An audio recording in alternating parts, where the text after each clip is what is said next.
Relax ka lang. Kukutulit siya. Nangangailangan ng ating pagmamahal. Yung palapit niya.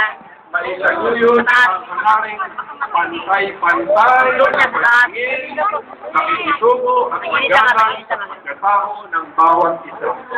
So congratulations po sa ating organizer, sa presidente ng Autism Society of the Philippines, Mary Benya, at ang inyong kabalang lingkod sa Angel Flow 2014, Erlene Jaco, and of course, Mr. Hatchie and Nestle Care, who made all of this possible. Palakpakan po natin. And of course, kasama na po sa ating lahat. Magandang umaga po sa inyo lahat. I am happy that at this moment we are discussing the needs of the people, especially persons with disabilities.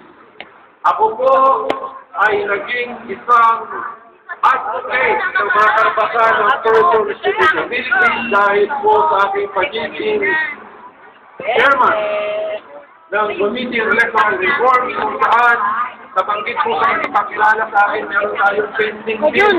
Hindi na po, naging batas. Sige, ginawa mo lang. Meron na po batas na binabanduhan ang COMELEC by 2016.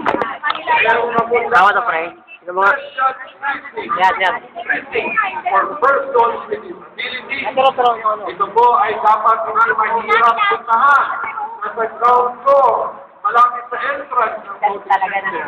Meron mga tumutulong na mga tao sa persons with disabilities. At posible, may mga devices, mga gadgets na tutulong po sa ating ating batas na po yan, hindi po karapatan na po, karagdagang karapatan na po yan sa PW sector para po yung boses ninyo mabilang, madinig at ma-influenzahan po natin ang mga polisiya sa ating bansa. Sino si ano? Complemented. As your senator, I am committed to carry the dream and aspirations of our people, including those of people with disabilities.